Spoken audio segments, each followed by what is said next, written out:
안녕하십니까, 구자경입니다. 앞으로 여러분들과 함께 총 40회차에 걸쳐서 연금 상담 전문가 과정 같이 학습해 보도록 하겠습니다. 아마 이 과정이 좀 생소하신 분도 계실 텐데요. 이 연금 상담 전문가 과정은 2023년도부터 FP협회 주관으로 처음으로 시행되게 된 자격증 제도입니다. 현재 우리나라 사회에서 이제 고령화 속도도 빨라지고 또 베이비붐 세대가 점차 은퇴를 이제 접하게 되면서 이 연금 상담 전문가의 어떤 자격증은 좀 이렇게 활성화되고 중요해질 거다라고 판단이 되어집니다. 그래서 그에 맞춰서 협회에서도 별도 전문가 과정을 신설을 하고 자격증 제도를 운영을 하고 있는 거니까 본 과정 대비하시는 분들도 이 자격증 잘 취득하셔서 앞으로 뭐 고객 상담이라든지 여러 가지 업무에 좀 많은 도움을 받으셨으면 좋겠습니다. 자, 본 과정에 대해서 먼저 간략하게 시험 제도에 대해서 안내를 좀 해드리면요. 시험은 1년에 2회 내지 3회 정도 시행될 예정이고요. 시험 과목은 총 40문항으로 정리가 되어 있습니다. 그리고 합격 기준은 40문항 중에서 70점 이상, 그러니까 문항수로 보면 28문항이 되겠죠. 28문항 이상을 이제 맞추셔야 합격이 되는 어떤 자격증이다라고 보시면 되겠고요. 총 1권, 2권에서 총 6개 챕터로 이렇게 나뉘어져 있는데 문제 출제 어떤 비중은 1장인 연금설계 제도와 4장인 연금설계 프로세스에서 총 5문항이 출제될 예정입니다. 그래서 제 예상에는 한 2문제, 3문제 정도 이렇게 출제될 거로 보여져요. 아니면 3문제, 2문제 정도 출제될 거로 보여지고, 그 다음 공적연금제도, 사적연금제도 1권에 나와 있는 내용이죠. 이쪽에서 20문항이 출제가 되어집니다. 가장 중요한 파트다라고 보시면 되겠죠. 그래서 여러 가지 어떤 직역연금이라든지 기초연금이라든지 또 퇴직연금이라든지 다양한 연금제도가 소개가 되어질 텐데 각 연금제도별로 문항들이 최소 1문항에서 5문항 정도까지 출제가 되어서 총 20문항이 출제가 될 예정이고요. 그 다음에 2권에 있는 5장 연금과 투자 파트에서 5문항이 출제가 되어집니다. 그리고 연금 실무와 상담 사례 6장, 7장에서 총 합쳐서 10문항 정도가 출제가 되어집니다. 특히 이 상담 사례는 앞쪽에서 나온 내용들의 어떤 여러 가지 계산식을 어떤 상담에서 적용하는 어떤 내용이기 때문에 사례 문제라고 보시면 될 것 같아요. 그래서 여러 가지 본 교재에서 계산식이 나오게 되는데 계산식 나오는 부분들도 여러분들이 연금 상담의 어떤 전문가로서 푸실 수 있어야 되기 때문에 이런 부분도 중점을 두고 학습을 해 주시면 좋을 것 같습니다. 자, 처음 시행되는 제도이니만큼 문제가 어떤 정도 난이도로 출제될지는 아직 예측하기는 좀 어려워요. 그런데 지나치게 어렵게는 출제되지 않을 거로 보여지기 때문에 중요한 사항들 중심으로 여러분들이 학습 포인트를 잡고 학습을 하신다 그러면 시험 자격증 취득에는 큰 어려움이 없지 않을까라는 생각이 듭니다.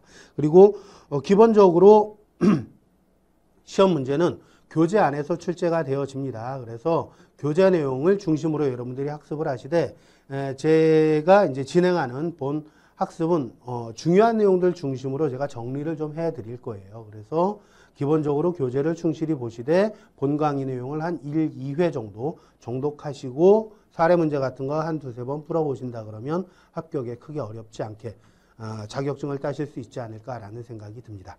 자, 이제 1장서부터 본격적으로 내용을 진행해 보도록 하겠습니다. 1장은 연금 설계의 개요로서 연금의 정의 그리고 필요성 부분을 같이 한번 알아보도록 하겠습니다.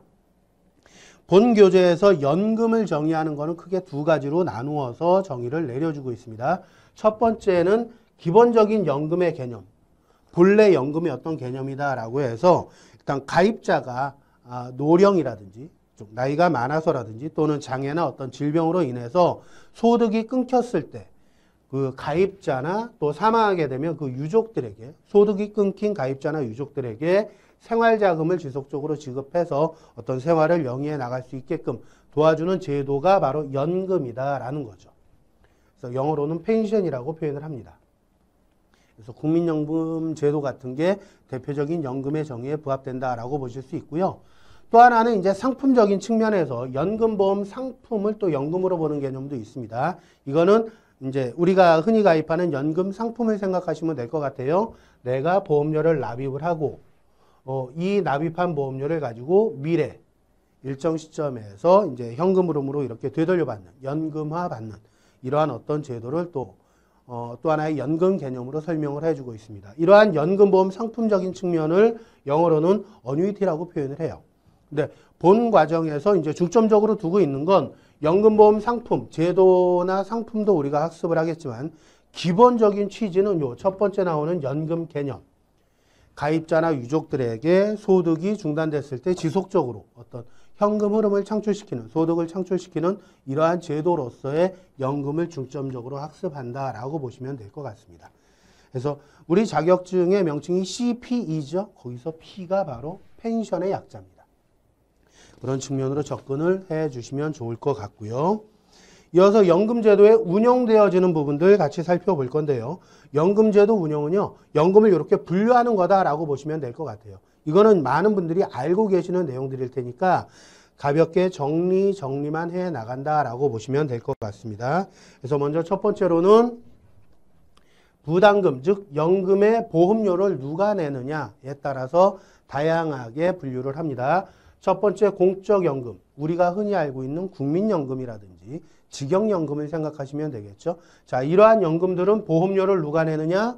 국민연금 같은 경우에는 근로자 같은 경우에는 회사에서 절반을 부담하고 또 근로자가 50% 부담하고, 즉 기업과 가입자가 같이 부담하는 이러한 구조로 되어져 있죠. 그 다음에 퇴직연금 제도도 있습니다. 퇴직연금은 마찬가지 기업에 속해 있는 근로자가 가입을 하는 거죠.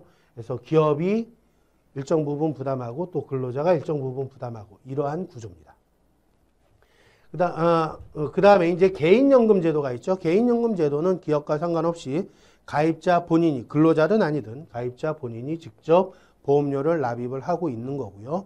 최근에 이제 3층 보장제도가 아니라 4층 보장제도라고 이야기를 할 때 0층에 해당되는, 맨 바닥에 해당되는 기초연금 제도도 있습니다. 기초연금 제도는 보험료를 국가가 책임을 지고 있습니다. 그러니까 일반 가입자라든지 뭐 다른 곳에서 보험료를 부담하는 게 아니라 국가가 세금을 재원으로 해서 충당하고 운영하는 연금제도다. 이렇게 보시면 될 것 같고요. 자, 보험료를 납입하는데 어떻게 계산하느냐, 보험료를 어떻게 책정하느냐, 그 납입 방식에 따라서 공적연금이나 퇴직연금은요, 개인이 수령하는 소득의 일정 비율로 보험료를 부담하게 되어 있습니다. 그러니까 공적연금, 국민연금이다 그러면 소득의 9%를 기준으로 보험료를 부과하게 되어 있고요. 뭐 직영연금 같은 경우는 뭐 18%, 14% 이렇게 연금 제도별로 납부하는 소득의 일정 비율이 나와져 있다라는 거죠. 그래서 해당 소득 수준이 높은 사람은 조금 더 많은 보험료를 부담하는 구조, 또 낮은 사람은 상대적으로 적은 보험료를 부담하는 구조다라고 보시면 되겠고요. 개인연금은 본인이 책정하는 겁니다. 그래서 내가 보험료를 얼마를 낼 것이냐, 또 매월 낼 것이냐, 아니면 일시불로 한 번에 다 낼 것이냐, 이걸 본인이 정하게 되어져 있고요. 그 다음에 보험료를 납부하는 기간, 연금제도의 어떤 가입기간이라고도 볼 수 있는데 보험료 납입기간은 어떻게 이제 구분할 수 있는가 보면 공적연금은 법에 의해서 가입자가 언제부터 언제까지 가입한다라고 명시가 되어져 있죠. 그래서 법에 나와 있는 대로 보험을 가입해야 되고 가입기간이 가야 되고 또 납입기간이 정해집니다. 또 퇴직연금은 기업에 이제 입사를 하게 되면 그때부터 적용을 받는 거죠. 그래서 근무하는 기간 동안 보험료를 납입하고 보험에 가입하는 구조로 되어져 있습니다. 그리고 개인연금은 뭐 본인이 소득이 있든 없든 상관없이 납입기간을 본인이 정하게 돼 있죠. 그래서 본인이 정하는 대로 납입기간을 운영하게 돼 있습니다. 그 다음, 자, 이 적립금, 이제 보험료를 납부하고 거기에 이제 운영수익이 나게 되면 적립금이 쌓이겠죠. 이 적립금을 누가 책임지고 운영하느냐라는 측면에서 보면 공적연금은 운영 주체가 책임지고 운영을 합니다. 그래서 국민연금이다 그럼 국민연금관리공단, 또 직영연금이면 각각 공단들이 있죠. 공단에서 책임지고 운영을 하게 돼 있고요. 퇴직연금은 이제 연금 형태에 따라서 DB형이다 그러면 기업이 책임지고 적립금을 운영하게 되어져 있고, DC형이나 IRP 제도 같은 경우에는 가입자가 직접 상품을 선정하고 제도를 운영하게 되어져 있습니다. 그다음 개인연금은 금융기관이 운영을 하죠. 개인이 이제 선정한 금융기관에서 책임지고 운영을 하는 구조다라고 보시면 될 것 같습니다. 그 다음에 이 퇴직연금과 개인연금은 사적연금 영역에 해당이 되기 때문에 이 두 가지 제도에서는 이제 일정 부분 관리 비용이 발생하게 되겠죠. 그래서 적립금에서 일정 부분 관리 비용이 차감되는 구조다. 이런 것도 참고로 좀 봐주시면 좋을 것 같고요. 공적연금 같은 경우에는 여기에 나오는 공적연금 같은 경우에는 운용 수익이 어떻게 되든 상관없이 일정한 연금을 수령하게끔 법적으로 제도적으로 만들어져 있습니다. 그렇기 때문에 운용 수익이 뭐 많이 났다 그러면 운용 주체가 조금 부담을 덜 수 있는 거고요. 그 반대로 운용 수익이 좋지 않다, 손실이 났다 그러면 운용 주체에 더 많은 부담이 가해지게 되겠죠. 어쨌거나 가입자들은 정해진 대로 연금을 수령하게끔 되어져 있습니다. 이런 제도적인 차이 부분들은 좀 체크를 해놔 주시고요. 그 다음 마지막으로 연금을 수령하는 방법에서 종신연금형이 있고 확정기간연금형이 있고 상속연금형이 있습니다. 종신연금형이라는 건 사망할 때까지 지속적으로 계속해서 연금을 수령하는 방식이고요. 확정기간연금형은 사망 여부랑 상관없이 정해진 그 기간 동안 연금을 수령하는 겁니다. 그 안에 사망했어도 유족에게 자녀 연금을 지급하는 구조죠. 어쨌거나 연금 수령 기간을 딱 고정시켜 놓고 연금을 지급하는 구조. 그 다음 상속연금형은 연금을 예를 들어서 일정 시점부터 지급한다라고 할 때 이때까지 쌓여있는 적립금의 이자만 가지고 연금을 주는 형태입니다. 그리고 나중에 이제 가입자가 사망하게 되면 요 남아있는 적립금을 유족에게 상속자금으로 이렇게 돌려주는 이러한 구조의 상품이 상속연금형인데 일반적으로 공적연금은 종신연금 형태입니다. 국민연금도 그렇고요. 직영연금도 그렇습니다. 가입자가 사망할 때까지 연금을 지급하는 구조고 사적연금, 개인연금 같은 경우에는요. 어느 형태든 가입자가 선택할 수 있게 돼 있습니다. 그래서 가입자가 선택한 대로 연금이 지급되어진다라고 보시면 될 것 같고요. 그 다음 연금의 특징을 간략하게 살펴보겠습니다. 연금은 첫 번째로 사회보장제도 중에 하나로서 운영이 되어지고 있습니다. 그래서 어떤 은퇴 선진국이라고 우리가 많이 표현하는 선진국들 같은 경우에는 국가가 운영의 주체가 되는 공적연금과 개인이 또 민간이 운영 주체가 되는 사적연금이 적절히 조화를 이루어서 연금제도를 운영을 해 나가고 있습니다. 그러니까 예를 들면 공적연금 제도가 좀 더 발전됐다 그러면 사적연금이 일부 보완하는 구조로 되어져 있고요. 또 공적연금이 좀 부족하다 그러면 사적연금이 조금 더 발전하는 이러한 구조로 상호 이렇게 조화를 이루게끔 제도가 운영되고 있다라는 정도만 보시면 될 것 같고요. 자, 우리나라는 어떠냐? 우리나라 같은 경우에는요.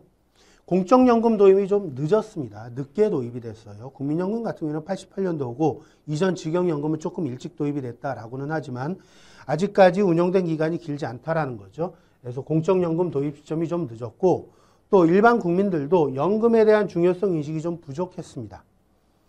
그래서 어떤 자금이 있다라고 할 때는 이 자금을 나의 노후 자금, 연금 자금으로 활용하기보다는 자녀 부양 자금이라든지 생활비라든지 다른 목적으로 먼저 활용을 하면서 우선순위를 뒤로 미루다 보니까 연금 제도가 좀 이렇게 활성화되기 어려웠던 측면이 없지 않아 있었어요. 그래서 연금 제도가 초기에 장착되는 게 좀 많이 부족했던 게 사실입니다. 그런데 최근에는요. 이제 베이비붐 세대가 점차 은퇴를 하게 되면서 연금에 대한 중요성이 많이 부각이 되더라는 거죠. 그래서 제도적으로도 다양한 연금 제도가 도입이 되고 있고요. 또 이제 사람들이 연금에 대한 인식을 조금 다르게 이거 중요하구나라고 해서 다르게 갖기 시작했다라는 거죠. 그래서 다양한 어떤 제도 변화와 인식 변화로 인해서 연금에 대해서 사람들이 미리 준비해야 됐구나라는 어떤 인식을 많이 갖게 되더라는 겁니다. 그리고 연금을 어떤 대비하는 것도 단편적인 상품이 아닌 종합적인 어떤 포트폴리오 구성으로 연금을 준비하는 이런 어떤 상담 요청이 증가하는 추세를 최근에 보이고 있습니다. 앞으로 이 추세는 점점 더 이제 강화가 될 거로 보여지고요. 그러다 보면 이 부분을 잘 컨설팅할 수 있는 연금 상담 전문가가 조금 더 중요하게 부각이 될 거다라고 보여져요. 자, 그 다음 두 번째 연금의 특징은요. 연금이라는 것은 안정적인 현금 흐름을 창출하는 시스템입니다. 그래서 가정경제의 안정성을 위해서 고정적인 소득 확보가 중요하다라는 거죠. 아무래도 은퇴 이후기는 소득이 중단된 시기이기 때문에 어떤 미리 연금 자산을 미리 준비해 놓지 않는다면 노후에 어떤 빈곤 생활을 영위할 수밖에 없게 되거든요. 그래서 미리미리 준비를 해야지 노후 생활이 안정적으로 유지될 수 있다라는 측면에서 보시면 될 것 같습니다. 그래서 연금 제도라는 것은 노년기라는 것은 이제 경제활동이 중단되는 시기다라고 봐야겠죠. 노년기에 안정적인 소득을 만들어주는 가장 중요한 시스템이다. 그래서 이러한 연금 제도를 미리미리 준비하는 게 대단히 중요하다라는 거죠.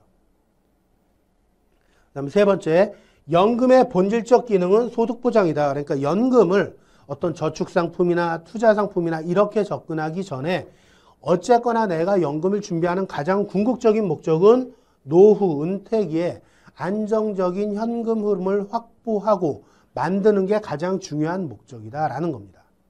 그래서 연금 상품은 하나의 투자 상품으로 접근하는 것이 아니라 물론 수익률도 중요하겠지만 그보다 더 중요한 것은 과연 이 제도, 이 상품이 나의 노후에 안정적인 현금 흐름을 만들어줄 수 있느냐가 더 중요한 개념이다라는 거죠. 그래서 장수 리스크가 증대되고 있고 평균 수명이 늘어난다라는 거죠. 의료기술의 발달로. 그리고 평생 연금 지급이 어떻게 보장이 되어진다면 노후에 소득 중단 위험이 이제 제거가 되어질 거고요. 안정적인 노후 삶을 영위할 수 있게 될 것이다라는 겁니다. 그래서 연금의 특징, 세 가지 특징이죠. 연금은 사회보장제도 중에 하나고 안정적인 현금 흐름을 창출하는 하나의 시스템이고 연금의 가장 본질적인 기능은 소득보장이다. 수익 창출이 아니라 소득보장이다 라는 측면 반드시 여러분들이 염두에 두시면 좋을 것 같습니다. 자, 그 다음 이제 연금의 필요성 측면인데요. 연금의 필요성을 우리 교재에서 세 가지 측면으로 나누어서 소개를 해주고 있습니다. 그래서 첫 번째는 사회적 필요성. 사회적 측면에서의 필요성이고요. 두 번째는 경제적 측면에서의 필요성이고요. 세 번째는 개인적 측면에서의 필요성입니다. 이렇게 세 가지 측면으로 구별해서 설명을 해주고 있고요. 이 부분은 여러분들이 다소 좀 개념으로 해서 이 내용이 어느 측면인가를 여러분들이 구별해 내실 수 있으면 될 것 같아요. 그래서 먼저 첫 번째, 사회적으로 연금이 왜 필요하냐 세 가지 측면으로 우리 교재는 소개를 해주고 있습니다. 자, 사회 전체적으로 의료기술이 발달되면서 평균 수명이 증가하고 있습니다.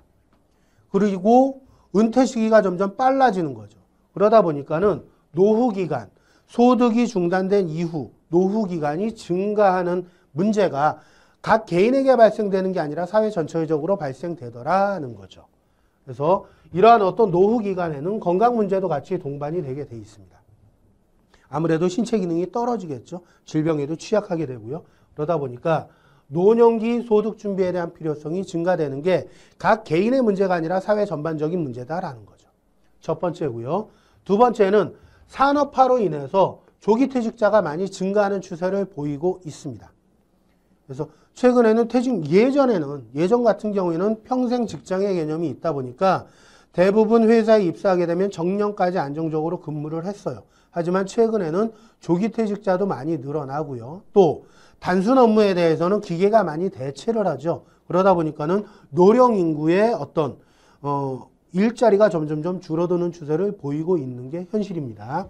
그래서 기업이 생산성을 극대화하기 위해서 고령 인력을 감소시키는 추세를 보이고 있습니다. 많이 기계화도 진행이 되고 있고요. 그리고 인공지능이 발달되면서 단순 노동 업무 같은 경우에는 어떤 기계가 사람의 일을 대체하는 경향을 많이 보이더라는 거죠. 그러면 좀 이렇게 복잡한 일이 아닌 단순하게 사람이 할 수 있는 일에 대한 일자리가 많이 줄어들기 때문에 이 또한 노인의 일자리를 많이 감소시키는 요인이 되는 거죠. 그래서 퇴직 이후인 노후에 대한 사전적인 대비가 좀 더 필요해진다. 왜냐? 점점 나이가 들면 들수록 일자리는 줄어들 테니 그러면 소득은 감소할 테니 미리미리 경제활동기에 준비할 필요가 있겠다라는 거죠. 마지막 세 번째로는 경제적 풍요에 따른 개인의 자아실현 욕구가 증가되고 있다라는 겁니다. 그래서 요즘은 뭐 워라밸 이런 말도 많이 유행을 하죠. 그래서 일하면서 또 본인의 어떤 만족도를 높이는 어떤 삶을 영위하기를 많이 이제 추구를 하고 있습니다. 그러다 보니까 직장 생활하다가 이제 자발적으로 일찍 퇴직하는 사람들도 증가하고 있어요. 뭔가 내가 하고 싶은 일을 하기 위해서. 그래서 자, 만약에 내가 뭔가 하고 싶은 일을 한다라고 할 때도 경제력이 뒷받침되지 않는다면 그 일을 제대로 수행하기 어렵겠죠. 그래서 최소한의 삶을 유지할 수 있는 경제적 여유가 뒷받침돼야지만 이러한 어떤 자아실현도 해 나갈 수 있게 되는 거기 때문에 이러한 어떤 사회 현상들 자체가 연금제도를 필요로 한다라고 해서 세 가지 측면을 얘기를 합니다. 그래서 저는 좀 시험용으로 해서 요 중요한 세 가지 앞글자만 좀 따봤어요. 그래서 평균 수명의 숫자, 산업화의 산자, 그 다음에 자아실현의 아자 이렇게 따서 사회적 필요성은 수산화로 여러분들이 암기를 해주시면 좋을 것 같고요. 자, 두 번째는 경제적 필요성입니다. 자, 경제적인 측면에서 연금제도가 왜 필요한가 보면 첫 번째는 자산 분산이 필요해졌기 때문에 그렇습니다. 그래서 자, 아무래도 은퇴 이후 시기는요, 자산 구조를 자산을 형성하는 시점에서 자산을 소비하는 시점으로 이제 어떤 자산 구조를 변화를 시킬 필요가 있는 거죠. 은퇴 이후에도 계속해서 소득 활동을 하는 시기가 아니고 은퇴 이후는 그동안 번 돈을 가지고 이제 소비해 나가는 시기이기 때문에 그렇습니다. 그래서 가계 자산의 분산, 또 경제 순환 이런 부분에 도움이 되게끔 자산을 적절히 분산할 필요가 있겠다라는 겁니다. 그래서 뒤쪽에서 이제 은퇴 이후에 자산을 어떻게 관리할 건가 이런 부분도 우리가 언급을 해 드릴 겁니다. 어쨌든 경제적인 측면에서는 자산 분산이 필요하다. 첫 번째로 보시면 되겠고요. 두 번째, 가정경제의 안정적인 평생소득을 창출해야 된다라는 겁니다. 그래서 은퇴 이후 시기라 하더라도요. 고정비용 같은 거는 지속적으로 지출이 이루어집니다. 그래서 뭐 노후에도 계속해서 의식주 생활은 영위를 해 나가야 될 테니까. 그리고 추가적인 비용이 발생되는 게 은퇴 이후 시기입니다. 아무래도 건강이 좀 약해지기 때문에 건강관리비라든지 품위유지비라든지 또는 약값이라든지 의료비용이라든지 이런 부분들이 추가적으로 젊었을 때보다 더 많이 발생되는 시기가 은퇴 시기다라는 거죠. 그래서 이러한 문제들을 해결하기 위해서는 어느 정도 안정적인 은퇴소득이 필요해진다라는 겁니다. 그래서 노인 빈곤을 줄여서 사회적 혼란을 막고 경제적인 안정 확보에 연금제도가 필수적이다라는 측면으로 이해해 주시면 되겠고요. 세 번째는 자산의 미래 이전입니다. 그러니까 자산의 미래 이전이라는 측면은 경제활동기에 벌어들인 이 자산을 은퇴 이후 소득으로 이전시킨다라는 취지로 이해하시면 될 것 같아요. 그래서 현재 벌어들이고 있는 소득을 현재 소비하지 않고 미래 소득으로 이전시키는 겁니다. 은퇴 이후 시기로. 그래서 이러한 역할을 가장 잘할 수 있는 게 바로 연금제도다라는 거죠. 요건 금전, 즉 경제적인 측면에서 연금의 어떤 필요성을 언급을 해주는 거고요. 마찬가지 앞글자만 좀 따면 자산 분산의 분, 평생 소득의 소, 미래 이전의 미에서 경제적인 필요성은 분소미로 여러분들이 좀 간단하게 암기를 해 주셔도 될 것 같고요. 마지막으로 개인적인 필요성입니다. 개인적인 필요성은 네 가지예요. 네 가지인데 먼저 첫 번째로 은퇴 이후에 만약에 내가 어느 정도의 자산을 확보하고 있다라고 하면 여러 가지 사기당하기가 쉬울 수 있습니다. 아무래도 자산이 있으면 사기꾼들이 많이 꼬일 수 있기 때문에. 그런데 젊어서는 어느 정도 판단력을 내가 유지할 수 있다 보니까 옳고 그름, 정확한 판단을 내릴 수 있겠지만 은퇴 이후에는 판단력이 아무래도 떨어질 가능성이 많다라는 거죠. 그러면 좀 잘못된 선택을 할 가능성이 많기 때문에 은퇴 이후에 내가 자산을 현금으로 보유하는 게 아니라 은퇴 자산으로 가지고 있다면 그러면 내가 현재 자유롭게 운용할 수 있는 자금 규모가 작기 때문에 이러한 사기에 빠질 사기를 당할 위험도 그만큼 줄어들 거다라는 취지로 보시면 될 것 같아요. 그래서 자산을 연금 형태로 보유를 하게 되면 사기를 당할 확률도 줄어들고 사기를 당한다 해도 피해가 크지 않을 거란 얘기입니다. 본인이 관리하는 자금 자체가 크지 않기 때문에. 그래서 노후 생활의 안정성을 확보할 가능성이 높다라는 거고요. 또 큰 자금을 내가 직접 보유를 하고 있다면 아무래도 자녀들이 그 자금에 대한 어떤 요청이 있을 수 있겠죠. 그러다 보면 자녀와의 금전적 문제가 생길 수도 있는데 은퇴 자금을 연금 자산으로 확보를 하고 있다면 마찬가지 내가 관리할 수 있는 자금 자체가 많지 않다 보니까 이 문제도 일정 부분 해결할 수 있고 감소시킬 수 있다라는 겁니다. 그래서 목돈을 보유하고 있다면 아무래도 자녀가 좀 도움 요청할 수 있고 그럴 때 도와주지 않으면 아무래도 자녀와 갈등이 생길 수도 있겠죠. 이런 취지로 보시면 될 것 같고요. 그 다음에 질병이 생겼을 때 보호받기가 쉽습니다. 그래서 치매나 개호 상태가 됐다라고 가정을 하면 그 자녀나 가족들이 돌봐준다라고 하더라도요. 경제적인 뒷받침이 있지 않으면 개인 돈을 써가면서 노부모를 부양하기가 쉽지 않을 거란 얘기입니다. 그런데 그 노부모에게 안정적인 현금 흐름이 발생이 되고 있는 상황이라면 아무래도 가족들이 돌봄 서비스를 제공하는데 조금 더 부담이 덜 수 있다라는 취지로 이해하시면 될 것 같습니다. 그래서 치매나 개호 상태에서 스스로 비용 지불 자산 관리를 직접 할 수 없기 때문에 이때는 내 자산이 연금에 묶여 있다면 안정적으로 현금 흐름을 발생시켜 주니까 이 문제를 해결할 수 있겠다라는 거죠. 그다음에 마지막으로 미래지향적인 인생 설계가 가능하다라는 취지는 보통 그 경제활동기에는 내가 뭔가를 하고 싶어도 직장생활 또 일을 해야 되니까 못하는 경우들이 많죠. 그런데 이제 은퇴 이후에는 내가 좀 시간적으로 자유로워지는 시기가 이제 오게 되는 거고요. 그때 이전에 내가 하고 싶었지만 못했던 이러한 일들을 많이 하고자 할 거다라는 겁니다. 그래서 인생 제2막이라고도 많이 표현을 하는데 이러한 어떤 노년기의 개념이 과거와 지금 이제 조금 변화가 있는 게 과거 회상은 이제 예전 노년기의 개념이고요. 지금은 새로운 인생 설계에 도전하는 이러한 어떤 시기로 노년기를 많이 인식을 하게 되죠. 그런데 뭔가 새로운 거 하고 싶었던 걸 내가 하고자 한다 하더라도 경제력이 뒷받침되지 않는다면 실행하기 어려울 거란 얘기입니다. 그래서 이러한 취지에서 연금제도가 개인에게도 필요하다. 그래서 연금제도를 우리 교재는 세 가지 측면으로 이제 소개를 해줬습니다. 정리를 하면 첫 번째가 이제 사회적 필요성, 두 번째가 경제적 필요성, 세 번째가 개인적 필요성이다. 사회적 필요성은 앞쪽에 말씀드렸듯이 수산아죠. 예, 수산아로 여러분들이 학습을 해주시면 좋을 것 같아요. 평균 수명이 증가한다. 그다음 산업화가 발달돼서 조기 퇴직자가 증가한다. 자아실현 욕구가 늘어난다. 이렇게 보시면 되겠고요. 그다음 경제적 측면에서는 분소미, 자산 분산의 어떤 필요성이 있게 되고요. 그 다음에 평생 소득 창출할 필요가 있고 마지막으로 자산의 미래 이전 측면에서 연금제도가 필요하다라는 거고 개인적인 측면은 방금 말씀드렸다시피 사자 병리. 그래서 사는 여러 가지 사기를 막아줄 수 있고 자녀와의 갈등을 좀 줄여줄 수 있고 질병 발생 시에 일정 부분 보호를 받을 수가 있고 미래지향적인 인생 설계가 가능하다. 이렇게 항목들을 여러분들이 구별해서 시험 문제 출제가 되어진다면 아마도 어떤 연금의 필요성 중에서 서로 다른 개념은 뭐냐, 동일하지 않은 개념, 새로운 뭔가 다른 개념은 뭐냐 이런 식으로 물어볼 가능성이 많다라는 거죠. 그러면 개념적으로 이렇게 정리를 해주시면 좋을 것 같습니다. 자, 그 다음에 이제 은퇴 연금 상담을 우리가 하기 위해서는요. 노후 삶을 좀 잘 이해를 하실 필요가 있겠습니다.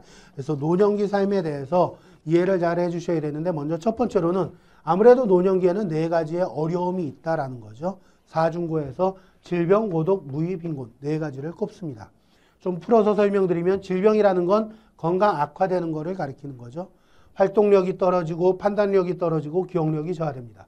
활동력이 떨어지니까 여러 가지 치료비용이 증가되게 되는 거고요. 판단력이 떨어지니까 여러 가지 의사결정에서 실수가 있을 수 있고요. 기억력이 저하되니까 치매같이 기억력이 저하되니까 자산에 대한 통제권을 상실할 가능성이 많아지는 거죠. 노인기에 겪는 어떤 고통 중에 하나다라는 거고요. 두 번째, 고독은 이제 외로움이 증가하는 겁니다. 아무래도 젊었을 때보다는 활동량도 줄어들게 되고요. 모임 유지도 좀 어려워지는 부분이 있습니다. 왜냐하면 아무래도 같이 모이는 사람들이 대부분 같은 연령대의 어떤 노인 계층일 가능성이 많겠죠. 그러다 보면 같이 활동하다가 누군가가 다쳐서 또는 병이 생겨서 또는 어느 분이 돌아가셔서 멤버에서 계속 빠지는 경우들이 발생되더라는 거죠. 그래서 모임이 지속적으로 유지되기 어렵다 보니까 대인관계 유지가 쉽지 않고 그러면 더 외로워질 수 있는 거죠. 그리고 가족과의 문제도 과거보다는 더 많이 생기는 시기입니다. 예전에는 대가족 제도였지만 지금은 핵가족 제도 1인 가구가 많아지잖아요. 그러다 보니까 가족과도 연락이 좀 뜸해지다 보면 더욱더 외로워지는 어떤 시기가 노인 시기다라는 거고요. 무위라는 것은 할 일이 없다는 겁니다.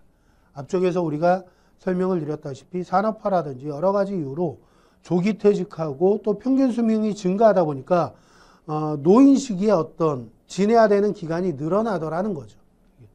평균 수명 증가로 노후 기간이 증가하고 그러다 보면 어떤 내가 경제력을 충분히 확보하고 있지 못하다면 재무적인 리스크까지 더 늘어나는 그러다 보면 뭔가 더 하지 못하고 계속 집에만 머물러 있는 이러한 어떤 할 일이 없고 점점 더 외로워지는 어떤 시기가 될 수 있다라는 거고요. 그 다음에 소득이 중단되는 시기다 보니까는 아무래도 상대적으로 경제력이 떨어질 가능성이 많다라는 거죠.